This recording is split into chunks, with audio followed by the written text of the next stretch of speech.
Listo. Entonces, empecemos a hablar de todos estos problemas. Entonces, la idea del primer problema, lo que nos estaba diciendo es que nos iban a dar un día particular de la semana y lo que queríamos hacer es responder cuántos días hacían falta para llegar hasta el siguiente domingo a partir del nombre del día de la semana, ¿cierto? Entonces los días de la semana iban a estar identificados con las tres primeras letras del nombre en mayúscula y queríamos decir cuántos días hacían falta para caer otra vez en el domingo. ¿M? Y eso era lo que teníamos que responder, el nombre de los días. Entonces, una forma de hacerlo, digamos que esta sería la solución directa en Python, que lo único que está, pues digamos que lo único que está buscando es hacer el conteo de los días sabiendo pues ya la estructura que tenemos de la semana. Entonces, si estoy en un lunes, pues sé que tengo que contar el resto de los días de la semana para llegar hasta el domingo. Entonces, martes, miércoles, jueves, viernes, sábado y domingo. Ahí llegaría en domingo. Entonces, son 6 días y de ahí en adelante, pues simplemente tengo que ir decrementando el número de día de acuerdo al día en el que estoy. Entonces, para el martes sería 5 y así sucesivamente. Y para el domingo, que era uno de los ejemplos que estaban ahí, sé que tienen que pasar 7 días, porque por más que esté en domingo, estoy buscando es el siguiente domingo a partir del día del que estoy. ¿Listo? Entonces esa sería la solución el problema. Esta es la solución en Python que, que pues la escribí en Python precisamente por la facilidad de llegar tan pues rápido a la solución del código. Em, Listo, entonces ese era el primer problema, que era bien de calentamiento. Y pues ya de aquí en adelante los problemas se ponían más interesantes. Entonces, en este segundo problema lo que estaba pasando es que nos daban un string que tenía una cantidad de letras y lo que queríamos hacer es un corrimiento de las letras. Entonces, básicamente aquí lo que nos están preguntando es como dado un alfabeto inicial, ¿cuál sería el corrimiento de César de ese alfabeto? Que es uno de esos como algoritmos clásicos de encripción. ¿Listo? Entonces, pues nos daban el, el número inicial de las letras que querían, la cantidad de corrimiento para nuestro alfabeto y teníamos que correr esas letras y dado un string teníamos que dar pues cuál era el corrimiento, el resultado en ese corrimiento, ¿cierto? Entonces lo único que tocaba hacer era coger el string original, correr cada uno de los caracteres, las posiciones que nos estaban dando y imprimir ese corrimiento, el string que quedaba con el corrimiento, teniendo en cuenta que el corrimiento es circular. Entonces cuando yo llegaba a la Z, la siguiente letra de la Z debería ser la A. Entonces esto había un par de formas para hacerlo. Em, yo escogí hacerlo pensando desde el código ASCII de la letra. Podría haberlo hecho más fácil o más complicado dependiendo de qué era, em, dependiendo de la aproximación, pero esta fue la forma en la que a mí se me ocurrió que sería fácil. Y es simplemente organizo todas las mayúsculas de la A a la Z, eso en su representación ASCII pues son los números del 65 al 90 y quiere decir que cada uno de los números está moviéndose dentro de ese círculo módulo 26, ¿cierto? Entonces si yo le asigno a la A la posición cero de un arreglo circular, entonces los corrimientos tienen que ser tenidos en cuenta módulo 26. Entonces, si corro la Z, si todos los corro uno hacia la derecha, la Z lo tendría que correr hasta la A, que sería el módulo 26 de todos mis caracteres. Y después de eso, pues lo único que tengo que hacer es cuadrar cómo serían los números a partir de pues cómo operar los números del carácter a partir de eso. Entonces, pues yo sé que la base de mis números son siempre 65, que sería el código ASCII de la A mayúscula, y el resto tengo que acomodarlo a el, el corrimiento específico de el carácter con el módulo 26 para asegurarme qué es lo que está pasando. Entonces el carácter que estoy moviendo es ese índice I y estoy calculando su módulo 26 con el corrimiento y después lo estoy volviendo a poner sobre la base del alfabeto de las letras en mayúscula. Entonces el código para hacer eso, pues simplemente lo que tenía que hacer era leer el string y el corrimiento respectivamente. Entonces cada uno de esos los leía, el string queda en la posición S y ahora tengo que entender ese string como un arreglo de caracteres. Entonces aquí lo que estoy haciendo es decir, como listo, cojo cada uno de esos caracteres, obtengo el valor ASCII del carácter, lo pongo en la posición 0 del arreglo, entonces la posición que sería basando pues el orden del alfabeto desde 0 hasta la posición 0.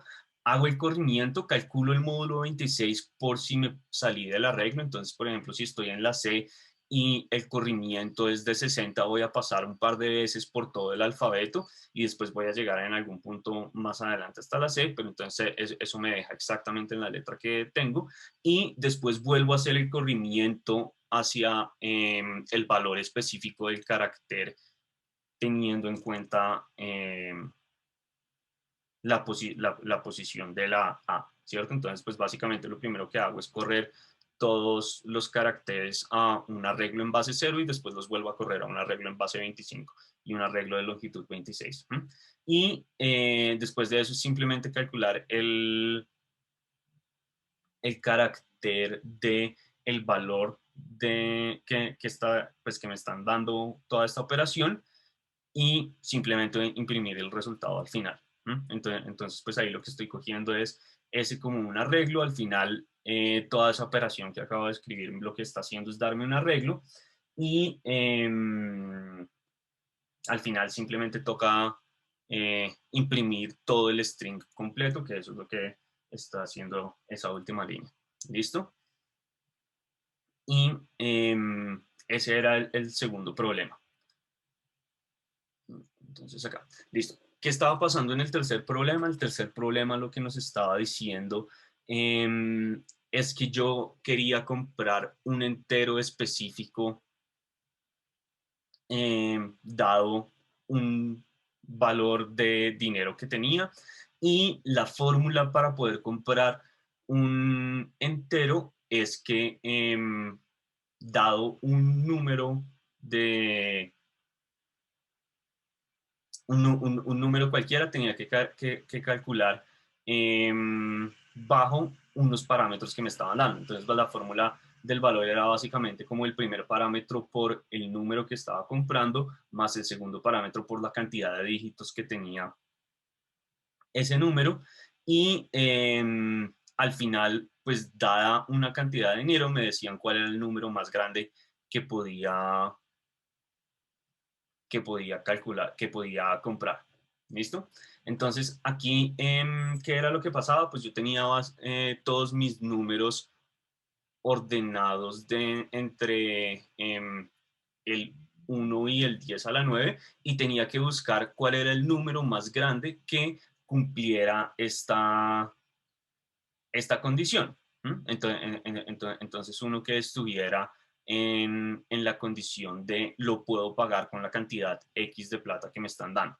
Entonces, para encontrar ese número, aquí ya tocaba hacer algo especial, porque yo podría simplemente recorrer todo este arreglo de números y ir probando la condición para cada uno de ellos, pero como el arreglo es tan grande, tiene tamaño 10 a la 9, entonces posiblemente eso se quede por tiempo. Entonces, la forma de buscar este número sería simplemente haciendo búsqueda binaria sobre el número. Entonces, pues yo miro a ver si empiezo a buscar desde la mitad del arreglo y miro ese número de la mitad si es menor que la cantidad de dinero que tengo, entonces quiere decir que todavía puedo comprar un número más grande. Si es mayor que la cantidad de dinero que tengo, quiere decir que no me alcanza para comprar ese número y tengo que buscarlo, el número que quiero comprar entre esos números menores. Y entonces digamos pues que estamos en esa situación y ahí lo que tengo que hacer es volver a acomodar mi rango de búsqueda eh, entre el número menor y el nuevo número que tengo que buscar. Y pues simplemente repito eso n veces hasta que encuentre el valor exacto que necesito. Teniendo en cuenta que el arreglo es de tamaño 10 a la 9, esa búsqueda debería estar en el orden de 30 iteraciones sobre este algoritmo para encontrar el valor exacto que necesito. Entonces, pues con eso ya estamos convirtiendo el problema en un problema que encontraría una solución bastante rápida. Listo, entonces aquí está la solución, está hecha en C++, entonces pues lo primero que estamos haciendo aquí por el principio es simplemente como la lectura de los parámetros, entonces está aquí cuadrando la lectura. Lo que está mirando esta primera condición es si mm, tengo el suficiente dinero para comprar el número más grande. Entonces si me dan una cantidad muy grande de dinero, pues sé que directamente puedo comprar el número máximo, entonces este es ese pedazo. Entonces aquí lo que estoy haciendo es comprar el max y lo que está dentro del else ya es el algoritmo de búsqueda binaria. Entonces pues este es un algoritmo de búsqueda binaria común. Noten que el número que estoy buscando lo estoy buscando como si fuera un long. Entonces un long long o si estuviera haciendo en Java esto tendría que ser un double. Podría ser un double en Java. Y la razón por la cual estoy haciendo eso es porque tengo que operar números que posiblemente son de tamaño 10 a la 9. Entonces, como tengo que multiplicarlos por el número que me están dando, que también es A, que puede ser 10 a la 9, y sumándosele a un número que también puede ser de tamaño 10 a la 9, entonces ahí para evitar un overflow tengo que buscar una representación más grande de números que supere la representación de los enteros, que es más o menos 10 a la 9. Entonces pues ahí tengo que buscar tengo que utilizar ese tipo de datos y no voy a tener problemas de overflow. Y pues ahí sí lo que hago es simplemente ir buscando, como haciendo búsqueda binaria, cada vez verificando la condición de si el número que tengo cumple la fórmula que tengo, que es hacer como A por el número más B por la cantidad de dígitos en el número, tiene que ser exactamente, pues menor o igual que el valor de plata que tengo, que es esta primera condición acá que tengo dentro del if. Esta fórmula de acá es la que me ayuda a calcular el número de dígitos que tiene un número dado, entonces ahí estoy calculando el número de dígitos que tiene n y acomodo los índices de mi búsqueda de acuerdo a qué esté pasando y al final simplemente pues tengo que imprimir el índice menor, que es donde va a estar el máximo dulce que puedo comprar con la plata que tengo. ¿Listo? Ese era el tercer problema. Sergio está preguntando que ese log 10 del número más 1 me está dando la longitud. Eso es, sí, una fórmula para calcular la cantidad de dígitos que tiene el número. Básicamente porque así funcionan los números. Pero pues tiene sentido porque el log base 10 me está diciendo como cuántas potencias de 10 es lo que estoy calculando, ¿cierto? Entonces, si tengo 10 a la n, eso me daría el número, si lo pienso en notación científica, como 1 por 10 a la n, básicamente lo que estoy diciendo es que estoy corriendo el 1 eh, hacia la izquierda con n ceros a la derecha, entonces la operación de hacer el log sería la operación contraria. Y eso me daría ese número de dígitos.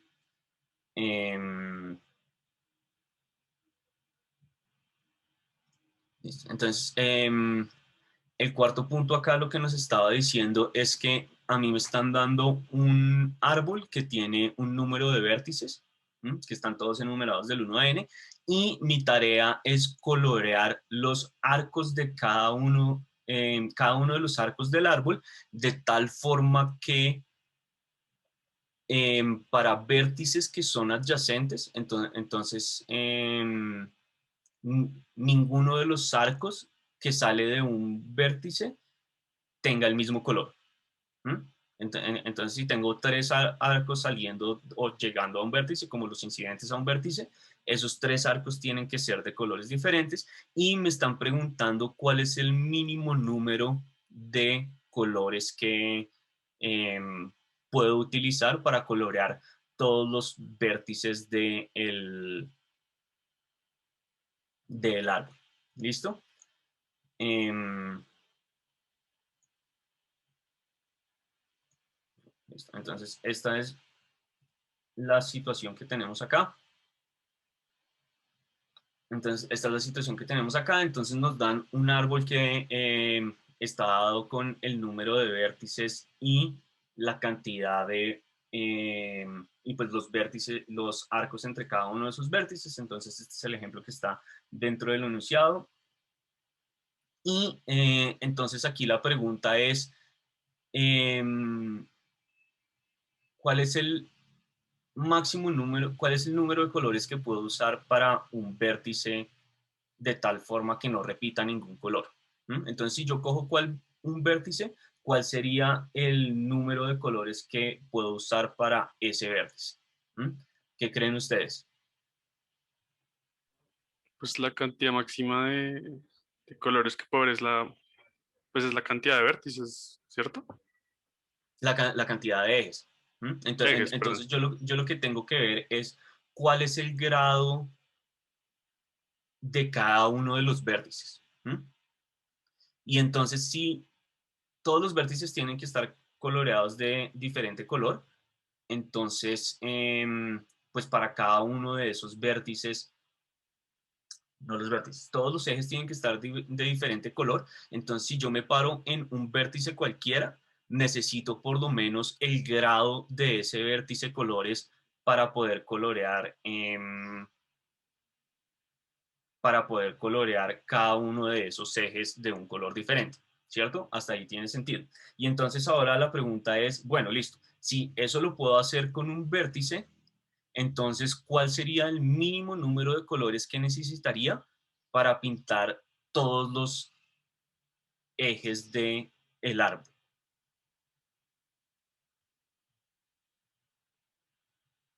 Entonces, yo sé cuántos colores necesito para pintar todos los ejes de un vértice, teniendo en cuenta el grado de ese vértice, y si necesito el mínimo número de colores para todo el árbol completo, entonces, ¿qué tendría que hacer?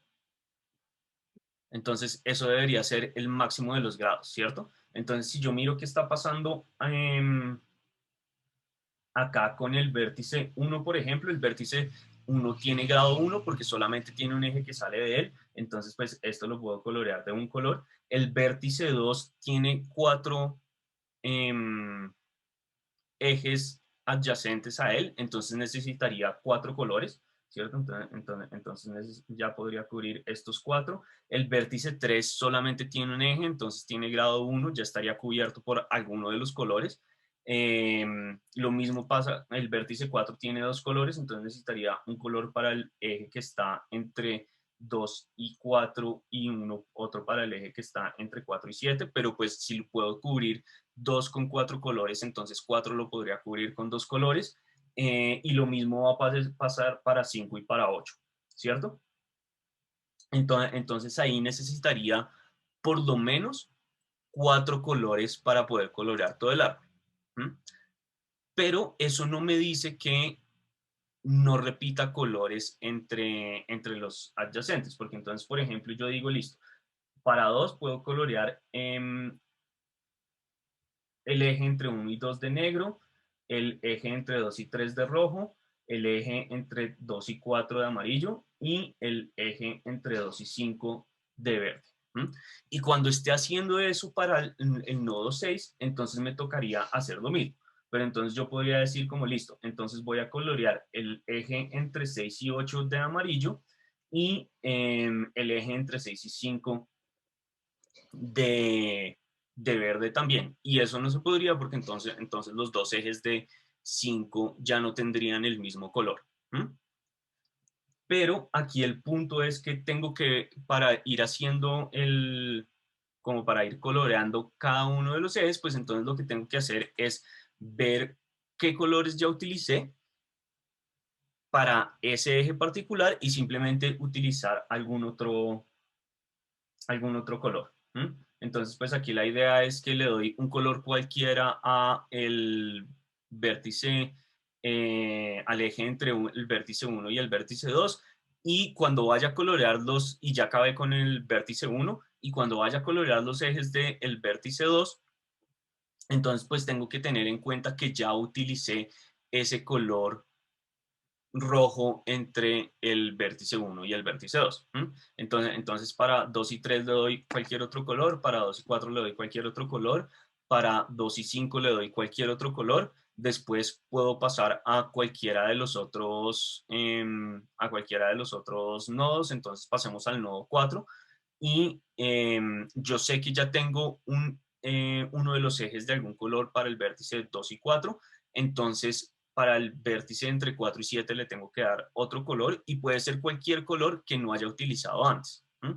Entonces tengo que saber cuál es el color que utilicé ahí, que aquí puedo decir rojo, y ya acabé con el nodo 4, entonces puedo pasar a el nodo 5 a ver cuáles son los ejes y voy a estar en la misma situación, solamente que ahora es un color diferente y podría darle cualquier color, entonces también podría decir ese tiene que ser rojo y paso como a los nodos que todavía no he revisado. Entonces el nodo 7 no tiene, pues ya resolví el color de su eje, listo. El nodo 6 todavía tiene un eje que no tiene color asignado y lo único que sé es que tiene que ser un color que no sea el que ya tiene el eje entre 5 y 6, entonces pues ahí le puedo asignar cualquier otro color y podría ser azul. ¿M? Y entonces aquí lo que necesito hacer, aquí el mínimo número de colores que pude utilizar para cumplir la regla es exactamente ese em, máximo grado para los nodos de todo este grafo. ¿Listos hasta ahí? Entonces, eso es simplemente lo que toca hacer. ¿M? Y eso que toca hacer yo lo puedo dividir como en tres grandes cosas. ¿M? Entonces, lo primero que tengo que hacer es moverme por entre todos los vértices o ejes, depende de cómo lo quiera ver, pero pues tengo que pasar por todo ese grafo que estoy construyendo, que el problema dice que es un árbol, pero pues lo puedo ver simplemente como si fuera un grafo, no hay ningún problema con eso. Tengo que calcular para todos esos vértices el mínimo número de colores que necesito, que ya estamos de acuerdo que sería el máximo grado de todos los colores. Y tengo que ir acordándome de qué asignaciones he hecho para los ejes adyacentes a cada uno de los vértices, ¿m? Para no repetir esos colores. Y esas son las tres cosas que tenemos que hacer. Entonces, ¿cómo hacemos cada una de estas? Entonces, si tengo que recorrer todos los vértices de un árbol, ¿qué puedo hacer? DFS o EFS, esas son las respuestas estándar, ¿listo? Entonces esa primera cosa que tengo que hacer la puedo resolver con DFS o EFS Me da exactamente lo mismo para este problema el que use. ¿Y cuál es la complejidad de eso? Entonces, ambos algoritmos tienen complejidad n log n. ¿Listo? Después tengo que ver cuál es el mínimo número de colores que necesito usar para poder colorear todos los ejes de mi grafo. ¿M? Y lo que habíamos dicho es, pues yo tengo que pasar por todos los vértices y calcular em, el grado de cada uno de los vértices. Entonces, ¿cuál sería la complejidad de ese pedacito? Entonces, aquí sabemos que esto tiene complejidad O de n log n. ¿Mm? ¿Cuál sería la complejidad de calcular el grado para todos los vértices y pues sacar el máximo de esos? Sería simplemente O de n, pues porque tengo que pasar em, por todos los vértices. Y listo, entonces esto sería de complejidad n. Y ahora sí la pregunta difícil. ¿Cómo me acuerdo de qué colores he asignado? Y cuál sería la complejidad de hacer eso. ¿Mm? Entonces, ¿qué es lo que tengo que hacer acá? Para cada uno de los vértices, tengo que asignarle colores. ¿Mm? Entonces, tengo que volver a pasar por cada uno de los vértices, que eso quiere decir que por lo menos tengo que demorarme O de n. ¿Mm? Y necesito saber qué colores utilicé y qué colores no he utilizado. ¿Mm? Entonces, si yo quiero volver a revisar qué colores utilicé, tendría que revisar cada uno de los ejes adyacentes a cada uno de los vértices, ¿cierto? Y si hago eso para cada uno de los vértices, tendría una complejidad cuadrática. ¿M? Entonces ahí lo que necesito hacer, y la palabra clave es acordarse de, necesito utilizar una segunda estructura que me ayude a acordarme de los colores que ya están asignados para un vértice. ¿M? Y entonces, como ya sé qué colores están asignados, simplemente le asigno colores a todos los vértices que no es, a todos los ejes que no están asignados todavía. ¿Cómo sé que un eje no está asignado? Porque todavía no he revisado el vértice asociado a ese eje. ¿Mm? Entonces, cuando voy haciendo mi recorrido por todos los vértices, como es BFS o DFS, voy marcando los vértices y eso quiere decir que ya pasé por los ejes asociados a ese vértice. ¿Mm? Que quiere decir que esos son los ejes que ya tienen color. Entonces, todos los vértices que todavía, los ejes para un vértice, todos los ejes que todavía no he coloreado, son precisamente esos vértices que están asociados a otros vértices que no he visitado en mi recorrido. ¿Mm? Y entonces eso hace que esa tercera parte también tenga complejidad de simplemente recorrer todos los vértices, ¿cierto? Entonces la complejidad ahí sería n también, lo que haría que todo mi algoritmo tuviera complejidad en n log n, que es positivo. Eso es una buena complejidad. Y entonces tenemos que implementar esto. Primero pues toca leer todos los datos, poner todas las cosas dentro, todos los datos dentro de un grafo. Entonces aquí simplemente lo que está implementando es la matriz no la matriz, los vectores de incidencia para cada uno de los nodos del grafo. Entonces el grafo está representado como un arreglo completo donde cada una de las posiciones tiene un arreglo con un arreglo de nodos adyacentes a cada uno de los nodos, ¿cierto? Entonces en mi arreglo tengo los nodos y para cada uno de ellos tengo todos los nodos que son adyacentes a ese nodo. Y entonces, pues cuando leo un arco, como no tengo dirección dentro del grafo, entonces tengo que poner cada uno de los extremos en cada uno de los otros nodos. Entonces, si tengo este nodo en un eje entre A y B, pues B es adyacente a A y A es adyacente a B. Em, y tengo esa estructura adicional de los ejes donde estoy guardando que es un eje, ¿cierto? Entonces tengo un eje entre A y B directamente para no tener que preocuparme por saber cómo direccionalidad o si ya lo revisé, si estoy parado en un nodo, ya lo revisé o no, entonces pues simplemente puedo buscarlos así directamente. ¿Listo? Y después de eso, lo único que tengo que es resolver el problema y una vez ya resuelto el problema, pues tengo que decir cuál es el color que estoy usando para cada uno de los ejes. ¿Listo? Que es lo que tengo que responder al final. Em, entonces, ¿qué significa resolver el problema? Entonces, lo primero que voy a hacer es construir esa estructura de qué colores he utilizado y qué colores le estoy asignando a cada uno de los ejes. ¿M? Entonces, los colores que estoy utilizando simplemente lo tengo como un vector de colores para saber pues, qué colores he utilizado en cada iteración de mi algoritmo de búsqueda, que sería en este caso BFS.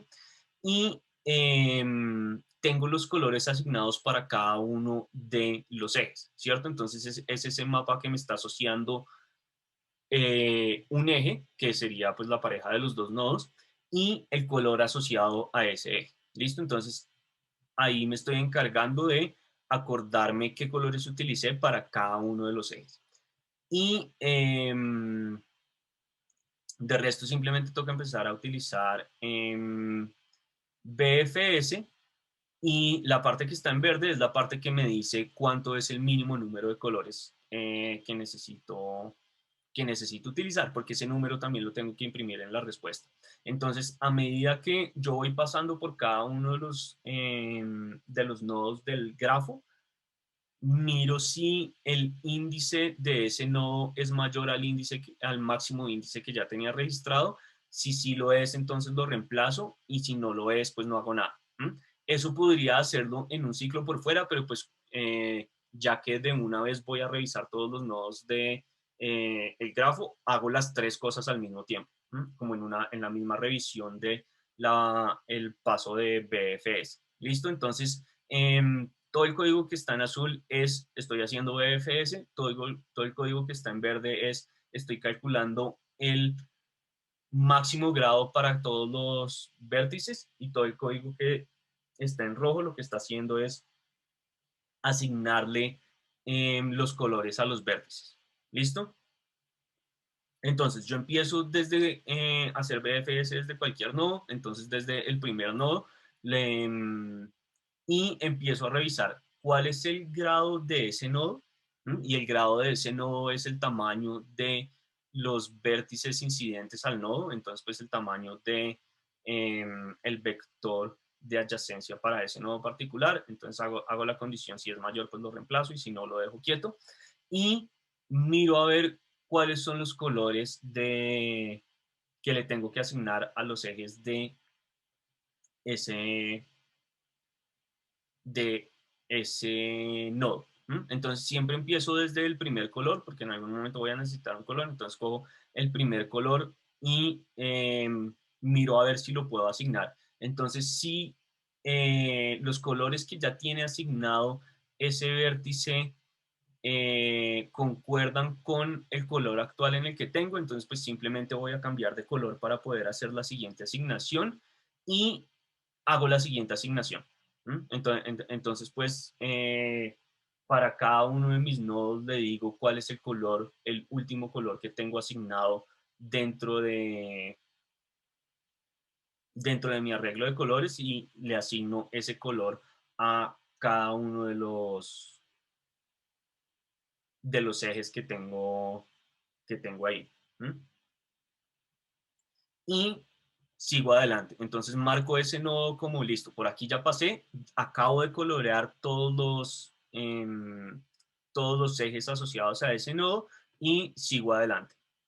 ¿Listo? Y entonces, ¿qué va a pasar? Como en ese mapa de acá, aquí yo lo que estoy diciendo es qué colores le estoy asignando a cada uno de los nodos. Esa es precisamente la estructura que quiero imprimir al final, porque yo tengo que responder cuál es el mínimo número de colores que necesito, que ese lo tengo acá en K, y cuáles son los colores que estoy utilizando para cada uno de los ejes que me dieron, que eso es precisamente lo que estoy haciendo acá al final. Entonces imprimo el número de colores mínimo, entonces el mínimo de los colores, y imprimo en este ciclo los colores por eje. Los colores por eje. Y listo. Eso me daba la solución a este problema. ¿Todo claro? Profe, yo entendí los conceptos, pero el programa, ¿eso está en qué lenguaje? Ah, sí, entonces esto está en C++. Entonces, vayamos línea por línea por esto, a ver si eso ayuda a dejarlo más claro. Entonces, pues, esto primero lo único que está haciendo es leer, ¿cierto? Entonces, como me están diciendo, yo como entrada tengo el número de nodos que tiene el árbol y después tengo la cantidad, pues me están dando cada uno de los ejes, ¿cierto? Entonces yo cojo el número de nodos, hago un grafo de ese número de nodos. Como los nodos están enumerados desde 1 hasta n, entonces yo hago un grafo de n posiciones. Esto efectivamente lo que me está haciendo es un vector desde la posición 0 hasta la posición n, sí, n, y la otra posición importante es la 1. Lo único que pasa es que la posición 0 nunca la voy a utilizar, porque pues mis nodos tienen enumeración desde 1 hasta n, entonces es como si tuviera un nodo 0 ahí aislado que no me importa. ¿Listo? Vale, y después leo cada uno de los ejes, ¿cierto? Entonces yo leo los ejes me los están dando como, digamos, la pareja de nodos que representa. Entonces aquí agrego cada uno de los nodos a esta lista de adyacencia de mis nodos. Entonces, pues, por ejemplo, si tengo ese eje entre el nodo 1 y el nodo 2, entonces pues aquí me aparecería el 2, y para el nodo 2 en la lista de adyacencia tendría el nodo 1. Eso es lo que está haciendo estas dos primeras líneas. Entonces al grafo en cada una de las posiciones le hago push de el, el nodo, que eso es lo que hace ese nodo, ese método en placeback. Imagínenselo como si fuera simplemente un add para esa lista de adyacencia. Y lo otro que hago es tener esa lista completa de cuáles son los ejes. Y pues es exactamente lo mismo, es simplemente una lista donde le estoy poniendo el eje completo a la lista. Entonces esto sería mi grafo, digámosle mi grafo G, y adicionalmente tengo esta lista de ejes que en el primer caso sería como, tengo el eje 1, 2 ahí como alguna de las posiciones de la lista. ¿Listo? Hasta ahí es solamente la lectura.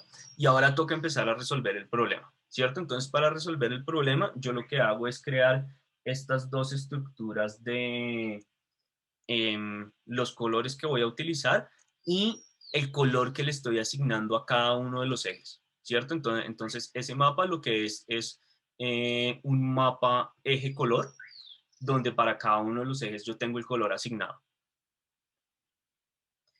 Y estas otras dos estructuras son las estructuras que uso para hacer BFS sobre mi grafo. Entonces pues ese vector de cosas usadas es para ir marcando los nodos. Entonces los nodos que están dentro de ese vector pues son los que fueron usados.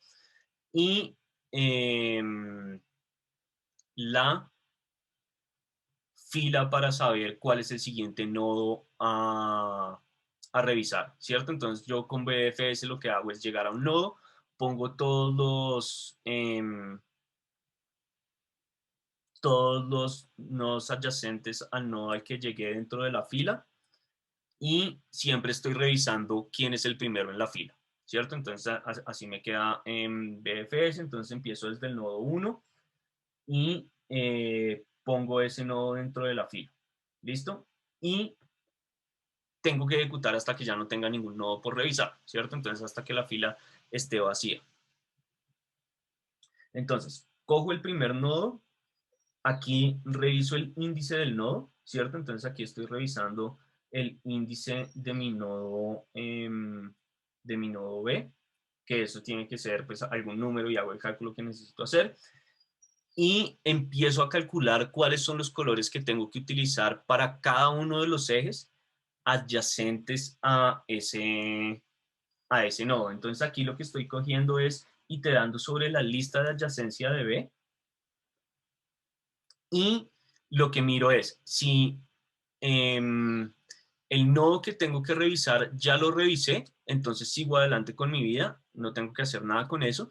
Y si no es un nodo que ya revisé, entonces tengo que ver cuál es el color que le tengo que asignar al eje de ese nodo, ¿cierto? Entonces miro cuáles son los colores que tengo asignados en este momento para el vértice y entonces si estoy en el color actual de los colores asignados al vértice, pues simplemente cambio de color para poder asignarlo. Eso es lo que estoy haciendo acá. Si el número del color en el que tengo es diferente a el número de colores que tengo asignados para el vértice, quiere decir que ese color no lo he asignado, entonces no tengo que hacer nada. Si ya lo asigné, entonces pues simplemente cambio de número yéndome uno para adelante. Y esta línea larga de acá lo que está haciendo es asignarle el color a ese, al vértice entre el vértice que estoy revisando, que sería mi vértice acá B, y este nuevo vértice U que tengo acá. ¿Mm? Entonces aquí lo que estoy haciendo es decir cuál es el color de mi vértice, mi eje V y mi vértice BU, porque pues potencialmente dentro de esta lista como los estoy usando como un mapa y es un mapa de parejas ordenadas, pues tengo que hacerlo para la pareja V y para la pareja BU, por si necesito revisar el color de alguno de esos. ¿Mm? Y le asigno el siguiente color que tengo que asignar, ¿Mm? Que sería exactamente el color que utilicé para el vértice U. ¿Mm? Una vez ya hice eso, marco el vértice U también como ya lo revisé y saco el vértice y no, pongo el vértice U como marcado y pongo el vértice U dentro de la fila para revisar cuáles son los vértices adyacentes a ese vértice U. ¿Mm? Y eso hago para cada uno de los vértices adyacentes a este vértice B de acá. Y listo, eso ya lo que está haciendo es recorrer todos los vértices y ir asignándole un color, el color apropiado a cada uno de los ejes adyacentes a cada uno de los vértices. Listo. Y entonces, pues este era este problema. ¿Qué era lo difícil de este problema? Ese mapa de ahí. Entonces poder hacer, básicamente como poder ir asignando colores a medida que yo iba recorriendo el grafo y acordarme de ellos, eso era lo realmente difícil del problema. Porque si no hacía eso con una estructura de datos adicional, entonces la complejidad iba a estallar. ¿M? Y pues básicamente iba a tener una complejidad cuadrática para saber cuál era el color apropiado que tenía que asignar. ¿M?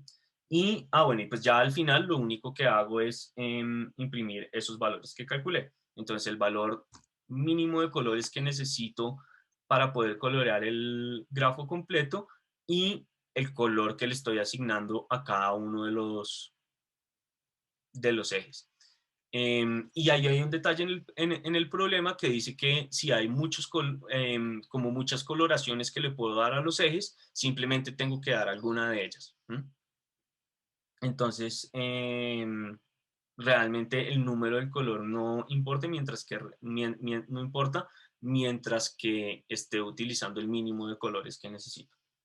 ¿Listo? Y ese era este problema. ¿Listo? Este quinto problema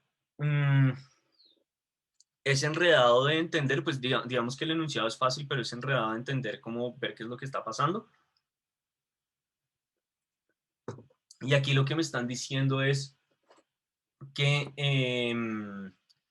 yo tengo un arreglo de enteros que me están dando y lo que tengo que buscar es entonces vamos a decir subsecuencia continua.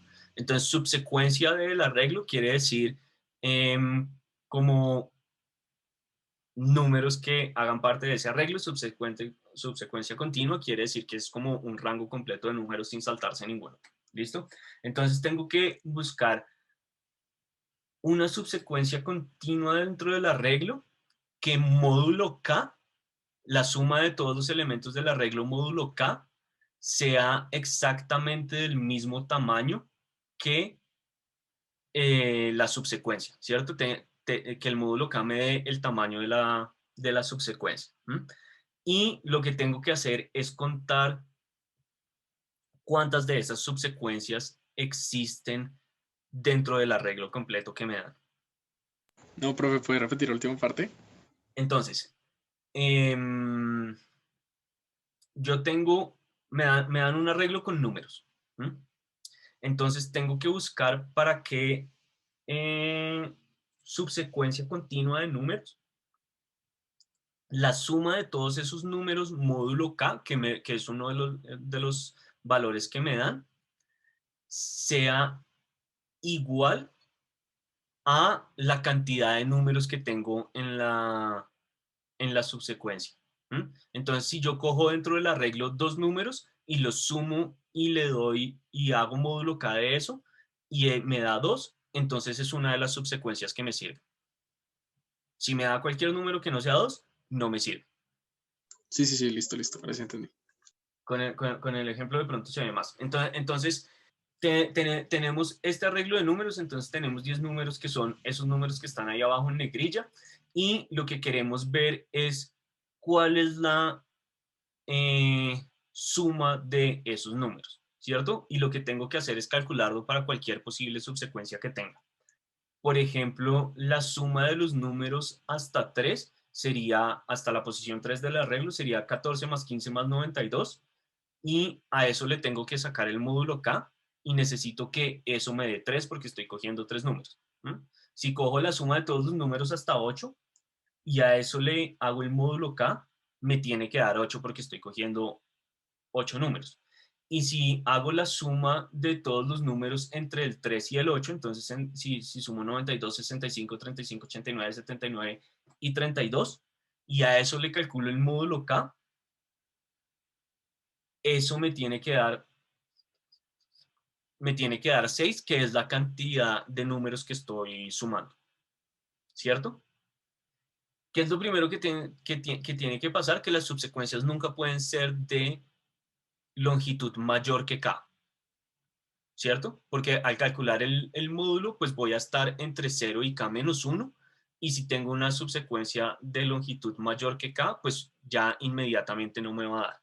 Entonces solamente tengo que revisar subsecuencias de longitud máximo K. Y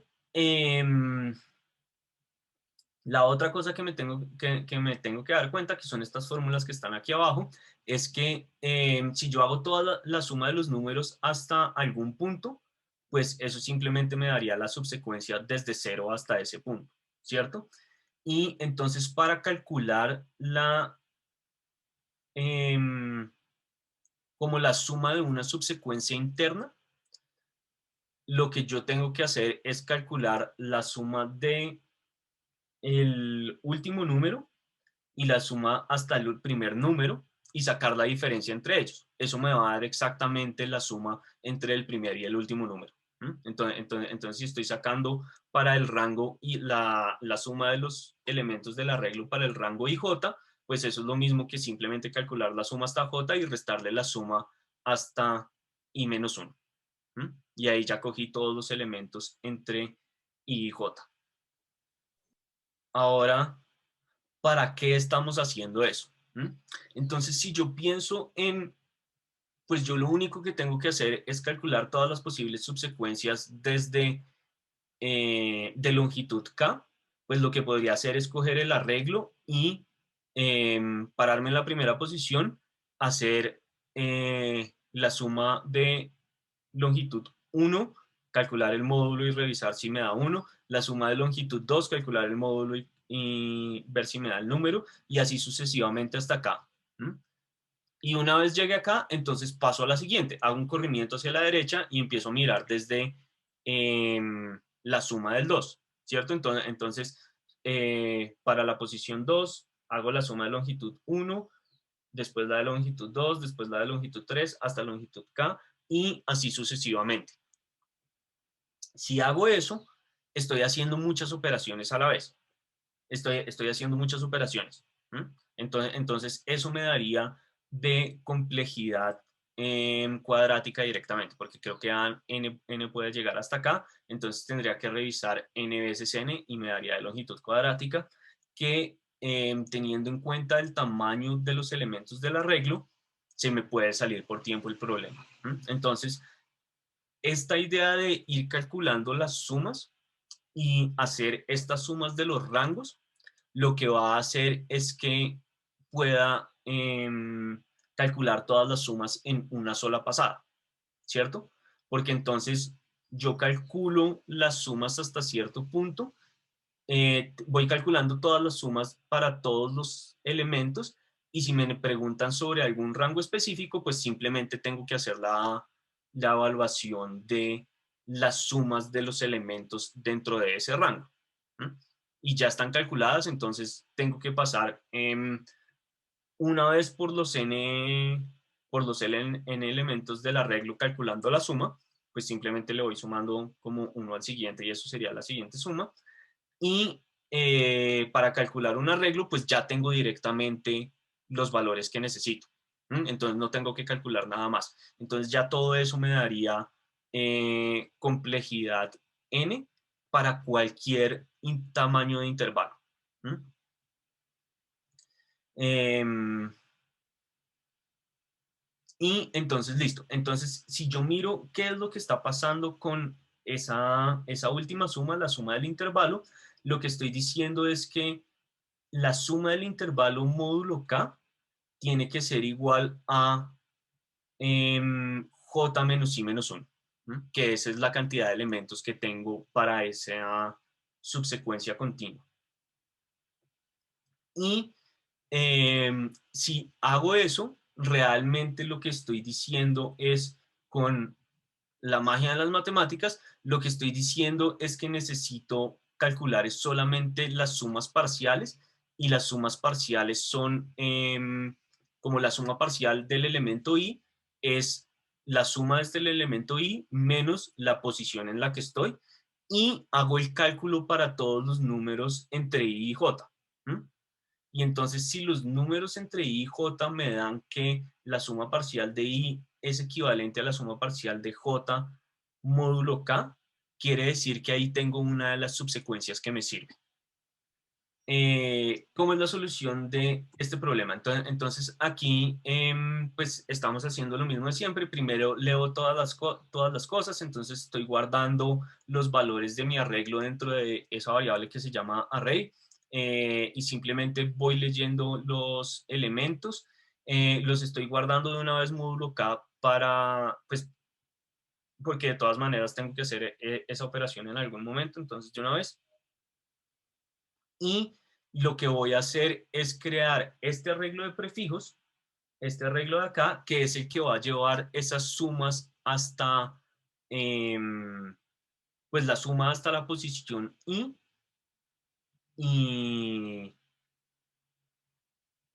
y sobre ese arreglo es sobre el cual voy a calcular lo que necesito y es calcular estas sumas parciales, no, estas sumas parciales P sub i, que son la suma hasta i menos i, y calcular el módulo K. Y una vez ya tenga ese cálculo, lo único que tengo que revisar es cuáles de esos son iguales para el rango entre la posición en la que estoy y la posición en la que estoy más K. ¿Mm?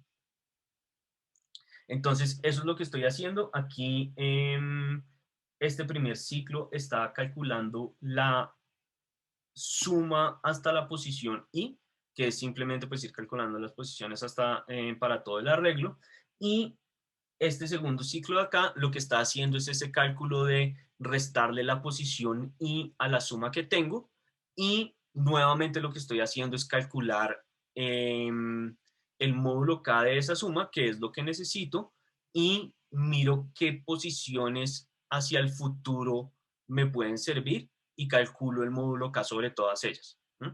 Entonces, cuando revise qué es lo que está pasando en esos prefijos, esos son exactamente los números que tengo que comparar. Que si me dan,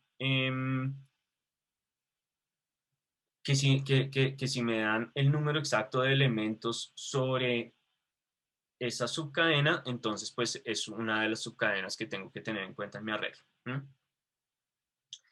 Entonces, después de eso, lo que tengo que hacer es contar cuántas subcadenas tengo de una longitud específica, ¿cierto? Y para eso me va a servir este mapa de count de acá. Entonces, este mapa de count lo que va a llevar es la cuenta para cada una de las posiciones del arreglo, cuántas subcadenas me sirven ahí. ¿Mm? Entonces, ya, empiezo a calcular la respuesta mirando qué es lo que pasa en este ciclo. Entonces, ¿qué es lo que está haciendo ese ciclo? Lo primero que hago es mirar si la longitud de la subcadena continua que estoy mirando se pasó de K o no. Entonces, si se pasó de K, quiere decir que ya pues no me sirve esa subcadena continua y quiere decir que no la tengo que tener en cuenta. Y si no se ha pasado de K, entonces lo que hago es tenerla en cuenta y aumentar la cuenta de las subcadenas que me sirven, ¿cierto? Entonces yo ya sé que esa subcadena me sirve y sé pues la cantidad de subcadenas que me sirven para esa posición específica incrementa. ¿Mm? Y una vez haga eso para todas las posiciones de mis sumas prefijas, entonces ya al final voy a tener la respuesta dentro de esa variable de answer, que es la cantidad de cadenas que cumplen la condición que necesito. Yo tengo una pregunta, profe. Sí. Yo estaba pensando ese problema y no había encontrado la solución, pero lo estaba pensando de una manera, quiero saber si tiene sentido, más o menos, o si lo podía adaptar como para que funcionara. Sí. Entonces yo como lo estaba pensando es, tengo un arreglo de números Ujú. y le trato de sacar los primos, ¿sí? Y pues yo sé que si necesito una suma tal que, por ejemplo, si me piden el número 2, ¿sí? Si me piden que k igual a 2, entonces yo sé que 24 más 32 siempre va a ser módulo de 2, ¿cierto? Y siempre te va a quedar como el 0. Sí. Siempre te va a quedar como 0. Estaba tratando de cuadrar esas fórmulas de alguna manera para que me diera, pero no la estaba encontrando. ¿Hay alguna manera de que se pueda utilizar así? O sea, de que yo, en vez de, por ejemplo, si me dan, por ejemplo, el arreglo de 15, 24, 32, entonces yo, por ejemplo, ese 15 le pego otro arreglo ahí y que sea 3 y 5, porque 3 por 5 es 15 y son los primos que lo conforman. ¿Hay alguna manera de estructurarlo así? Em, yo creo que de una forma general no le va a dar por la forma en la que está definido el problema. Como los números no están ordenados y puedo tener cualquier número, entonces todo depende de la cuenta que lleve y cuál es el siguiente número para cada uno de los casos. ¿Mm? Y yo creo que ahí es donde no puede calcular esa fórmula de forma general. Si fuera siempre para un número específico, entonces si me dan cualquier arreglo y el K está fijo siempre, yo creo que de pronto ahí sí se puede calcular de esa forma. Mm, Pero de pronto ahí se me podría quedar por tiempo, porque de todas maneras me toca calcular los primos para, o como esa descomposición en primos para cada uno de los números, para tener en cuenta cuáles son los que me dan K.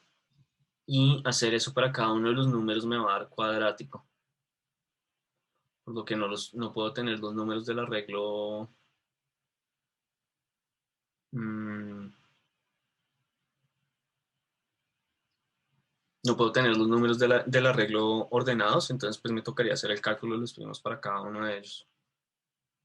Y eso me va a subir la complejidad del problema. Y de pronto se podría quedar por eso. Pero Vale, listo. nuevamente si caes fijo. Si no, va a ser ya muy complejo y yo creo que no se puede llegar a una fórmula general. Pero sí, bueno, yo también creo que esta no es la única forma de poder hacerlo. Eh, pero sí, tocaría pensar en otra. Em, ¿Alguien sabe cuál es el algoritmo para calcular la factorización en primos de un número? Entonces yo lo que tengo que hacer es, si me dan un número cualquiera y quiero encontrar la factorización en primos, tengo que buscar los primos que lo dividen que sean menores que la raíz cuadrada de ese número. ¿Mm? Y entonces simplemente reviso por... sí, simplemente reviso como si necesito la factorización en primos de n, entonces reviso cuáles son los primos que lo dividen raíz hasta raíz de n, y esos son los números que van a estar en la factorización. De ahí en adelante es simplemente ver cuál es el índice de cada uno de esos números, pero ese sería el algoritmo básico. Que eso está basado El método de Euler, ¿no? en el algoritmo, sí, más o menos. Bueno, sí, es el algoritmo de Euler, sí. Pero ese cálculo de los primos, yo lo puedo hacer pues, para tener en cuenta todos los primos hasta n, lo que puedo hacer es implementar la criba de Erastóstenes. Y eso me ayuda a calcular también todos los primos para poder hacer esta descomposición. Listo. Del último algoritmo, el del último problema, a mí fue el que me pareció más difícil. Entonces, igual como denle una repasada a la solución, de todas maneras ahí están pues el código de todas las soluciones para que lo revisen y lo interioricen de qué es lo que está pasando, si le hacen el recorrido como paso a paso, eso les ayuda a entender bien cómo funciona, pero la clave era hacer esas sumas parciales, ¿listo? Entonces, el último problema, entonces, lo que me decía este problema es que yo tenía un tablero de n posiciones, entonces básicamente un arreglo de n posiciones enumeradas desde 0 hasta la n, que tenían una característica de ser trampas o no ser trampas. Y me daban una ruleta de m posiciones, y lo que me decían era, teniendo en cuenta, y lo que me ayudaba a hacer la ruleta era saltar de una posición a otra el número que cayera en la ruleta. Y lo que me decían es, si a mí me dan una casilla objetivo dentro del tablero, entonces, ¿cuál es la menor cantidad de saltos que tengo que hacer para llegar desde 0 hasta esa casilla sin pasar por ninguna posición ilegal? ¿Cierto? Entonces, ya, eso es lo que tocaba hacer. Y si no puedo llegar a esa casilla, entonces tengo que responder -1. Y si puedo llegar, tengo que responder la cantidad de saltos que tengo que hacer, como los números de la ruleta que me tienen que salir, para que la cantidad de saltos sea la menor organizada lexicográficamente. ¿cierto? Entonces yo puedo tener varias posibilidades de llegar hasta la casilla n. Entonces imagínense si en la ruleta solamente saco unos, entonces pues voy saltando de uno a uno en todas las casillas hasta llegar hasta la casilla n, pero lexicográficamente eso sería mayor que hacer un salto directamente hasta la casilla n. ¿Mm? Entonces eso es lo que tenemos que calcular.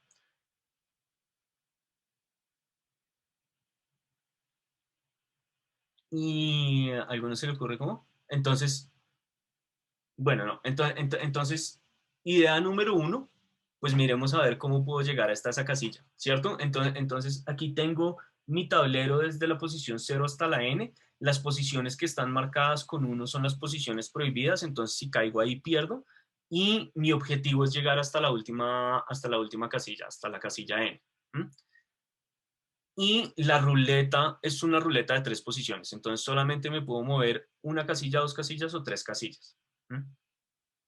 Si yo me paro en la posición 0, entonces, ¿cuáles son mis posibilidades? ¿Mm? Entonces, pues saltar una casilla, saltar 2 casillas y saltar 3 casillas. Y depende de a dónde caiga, pues miro a ver hasta dónde puedo saltar, ¿cierto? Entonces, básicamente yo lo que tendría que construir sería este árbol de todas las posibilidades para moverme, para ver si en algún momento del árbol llego hasta el 9. ¿Mm? Si en muchos momentos del árbol llego hasta el 9, entonces me tocaría escoger la forma que lexicográficamente es menor.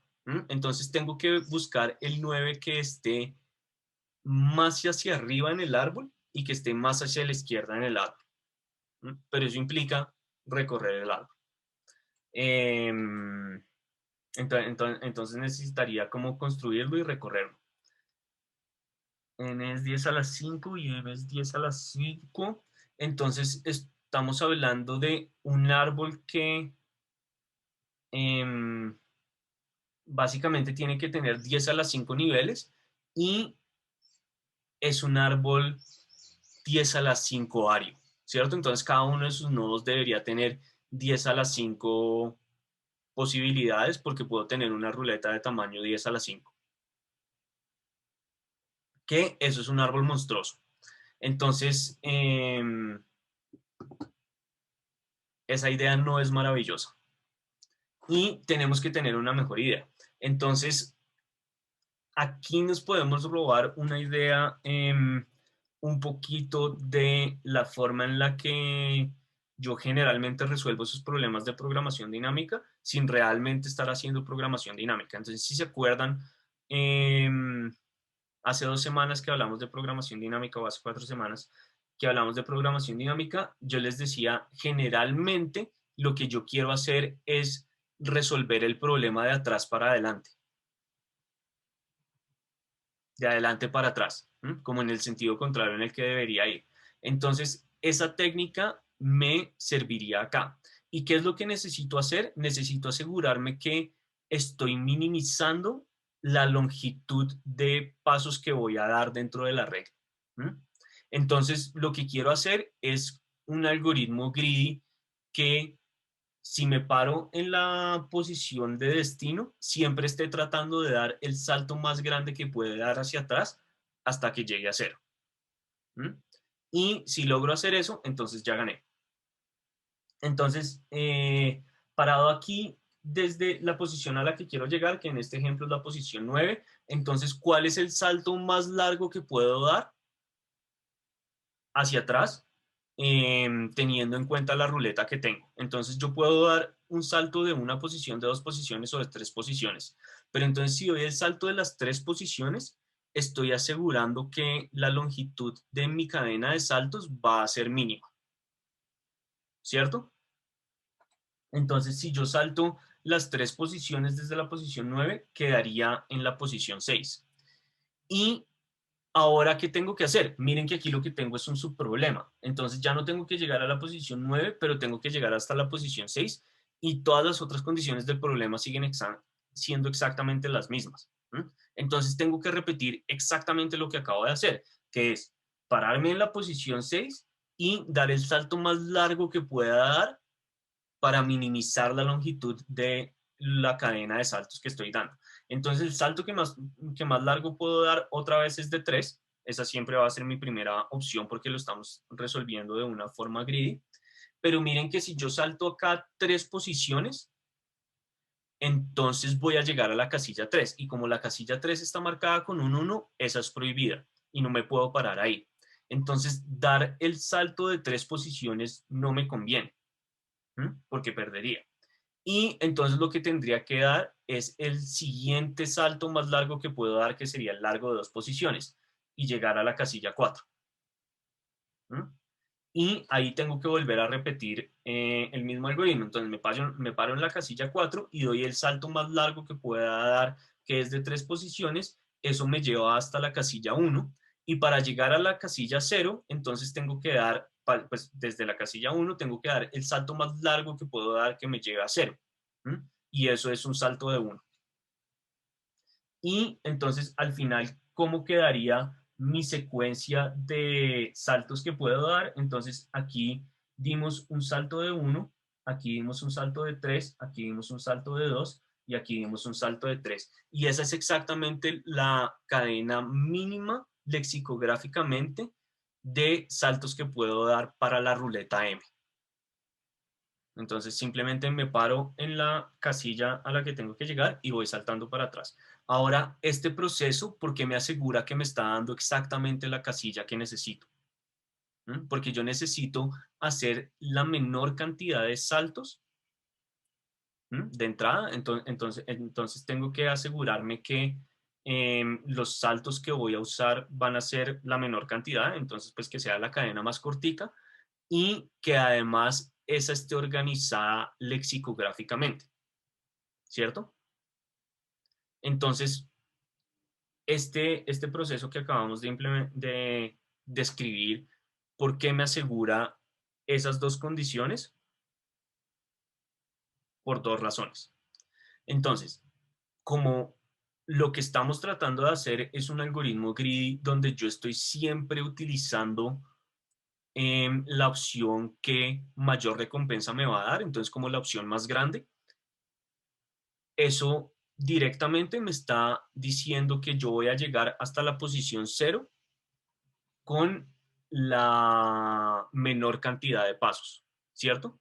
Porque en cada una de las situaciones en las que me toca escoger un nuevo paso, estoy escogiendo el que más lejos me lleva, ¿cierto? Entonces eso directamente me asegura que mi cadena va a ser la que va a tener menor longitud. ¿Mm? Y ahora esa cadena, ¿por qué es la menor lexicográficamente? ¿Cierto? Entonces aquí nos dio la cadena 1323. ¿Por qué tiene que ser la menor lexicográficamente? Porque entonces en cada una de las verificaciones de los pasos, yo estoy empezando de atrás hacia adelante. Entonces, si yo trato con 3 y llego a una posición prohibida, entonces tengo que tratar con 2. Y ese número ya es lexicográficamente menor a cualquier otra posibilidad que pueda tener. Porque hacerlo con 1, que lexicográficamente sería menor que 2, me va a llevar a una cadena más larga. Entonces, eso lo vuelve a poner lexicográficamente más adelante y esto me asegura que las cosas estén funcionando. Profe, una pregunta. Sí. O sea, digamos, o sea, esa misma forma que está planteando, ¿no se podría hacer desde el inicio hacia adelante? Em, sí, sí, pero Pero tendría que daría lo hacer mismo. O sea, una, me daría exactamente lo mismo, sí, pero me tocaría hacer una operación adicional que sería voltear los pasos que estoy tomando. ¿No? Entonces, de pronto me toca hacer una verificación adicional también, pero pues digamos que eso no importa, porque entonces yo me paro en la posición 0, y miro cuál es el salto más grande que puedo dar. ¿Mm? Entonces podría dar un salto de 1, 2 y 3. No, entonces 3 ya no me sirve porque quedaría en la prohibida, entonces me toca saltar hasta 2, ¿cierto? Y desde 2 me toca saltar hasta 3, que sería 1, 2 y 3, que me llegaría al 5. y desde 5 tendría que saltar a 3 hasta 8 y desde 8 tendría que saltar 1 hasta 9. Entonces miren que nos dieron exactamente los mismos números, ¿cierto? Entonces tengo 2, 3, 3, 1. Pero esa longitud lexicográficamente es mayor que el otro que acabamos de encontrar, porque esa no es la única posibilidad. Entonces, haciendo esa misma estrategia greedy, nosotros habíamos llegado a que teníamos que hacer 1, 3, 2, 3, ¿cierto? Y este número es menor que 2, 3, 3, 1. Entonces, tener esa estrategia greedy desde el principio no siempre va a funcionar. Ese es el problema de hacerlo desde el principio. Entonces, implementemos esto. Listo, entonces, esto está implementado en Java por la simple razón que manejar strings en Java es más fácil que en C.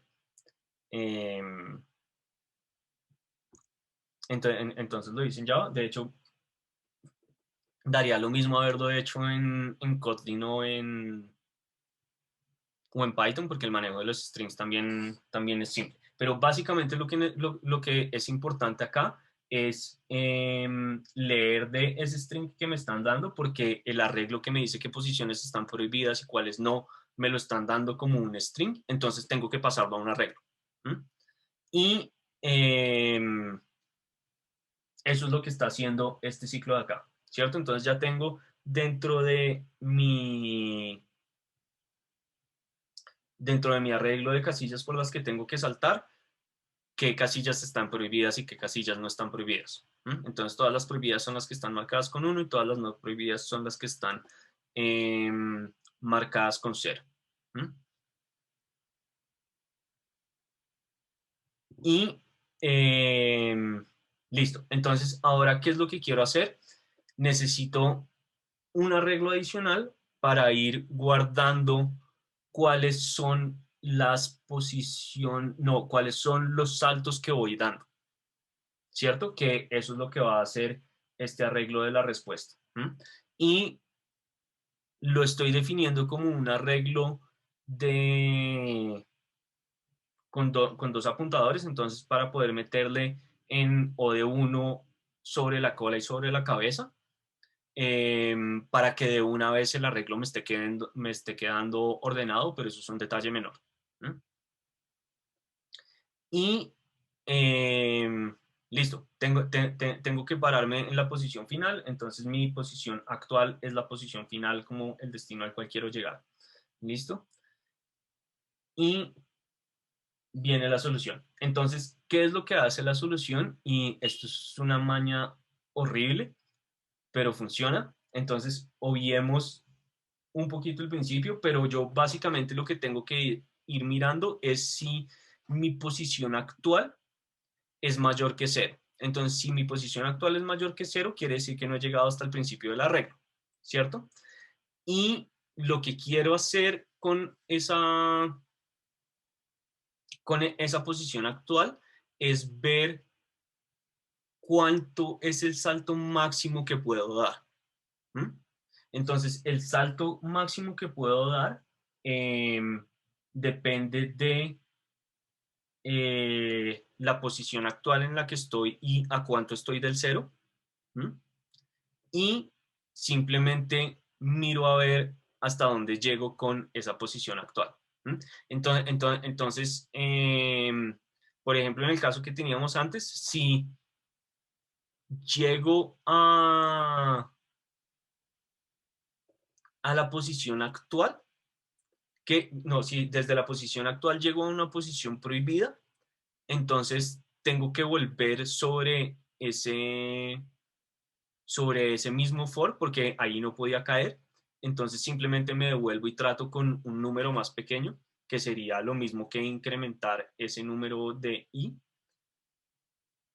Y entonces lo que hago, a mi respuesta le pongo desde la cabeza de esa cola que tengo el número que acabo de calcular y me muevo hacia esa posición del arreglo. ¿Mm? Y cuando me muevo hacia esa posición del arreglo, pues tengo que volver a ejecutar lo mismo. ¿Mm? Ahora, si eso es si no llego a una posición prohibida. Si llego a una posición prohibida, pues sigo tratando números hasta que llegue a una posición prohibida. Si después de tratar de ejecutar todo ese ciclo no llegué hasta la posición 0, quiere decir que nunca puedo llegar hasta la posición 0. Y ahí ya termino.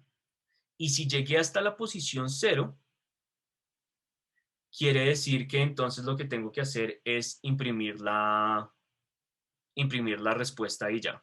¿Mm? Entonces, ¿en dónde está digamos que el trucazo de este algoritmo? En estas dos líneas de acá. Entonces, esto es literalmente lo más chambón que yo puedo implementar cuando estoy implementando un algoritmo, que es implementar gotos, que en general está absolutamente prohibido, pero en este caso particular, y como no nos importa mantener este código, va a funcionar a la perfección. ¿Mm? Entonces, ese outer dos puntos lo que está diciendo es, esta es una posición de memoria sobre la cual yo quiero volver. ¿Mm? Literalmente como si estuviera hablando directamente sobre la memoria, como si estuviera eh, escribiendo assembler. Yo le digo como, mire, acuérdese de esta posición de memoria, a esta posición voy a volver, como estoy definiendo de alguna forma un método interno dentro de mi solución. Y cuando yo le digo que haga continue a outer, lo que le estoy diciendo es la siguiente línea que tiene que ejecutar es la línea que está marcada con este tag de acá. ¿Mm? Entonces, cuando yo encuentro una posición que es válida, cuando llego en el arreglo a una posición que es válida, entonces lo que hago es directamente devolverme sobre esta posición. ¿Mm? Y vuelvo a empezar. Entonces vuelvo a mirar si la posición actual es 0 o no y vuelvo a calcular ese ciclo interno del for. ¿Mm?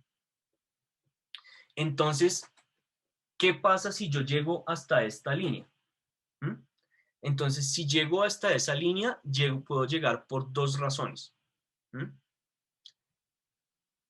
Bueno, realmente solamente, sí, puedo llegar por dos razones. La primera razón es que traté todas las posiciones de M para llegar a una posición válida y no pude llegar a una posición válida. ¿Mm? Entonces imagínense que si mi arreglo está todo marcado con unos, nunca voy a entrar a ese if, lo que quiere decir que nunca me voy a mover sobre el outer, lo que quiere decir que es imposible moverme desde la posición final del arreglo. ¿Mm? Y pues como no me puedo mover, entonces es imposible llegar desde la posición 0 hasta esa posición final, que quiere decir que tengo que imprimir -1 y ahí se acaba el algoritmo. ¿Mm? Si yo me empiezo a mover dentro del arreglo, entonces cada vez que yo llegue al continuo, como moví la posición actual hacia adelante, eventualmente tengo que llegar a 0. ¿Mm? Entonces yo en algún momento esa posición actual la voy a mover con el i y ese i tiene que ser 0. Y cuando haga el continuo voy a llegar hasta el comienzo del ciclo. Como la posición actual no es mayor que 0, quiere decir que ya llegué a mi destino y salto directamente a imprimir la respuesta.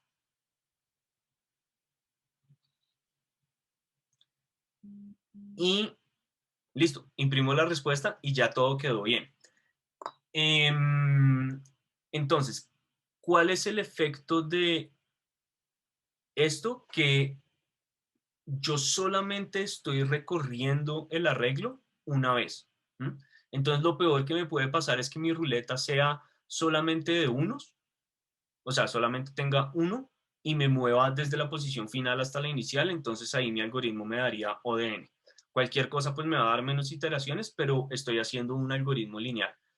porque esta combinación de el while y el for no está levantando la complejidad. Yo solamente estoy pasando una vez sobre el arreglo y el while lo estoy utilizando más como un if que otra cosa.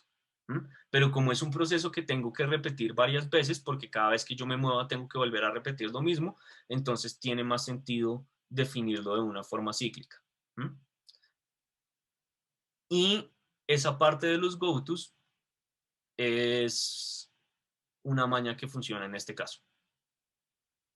Y a uno nunca en la vida se le va a ocurrir si no la ha visto por lo menos una vez. Entonces este es el por lo menos una vez de ustedes.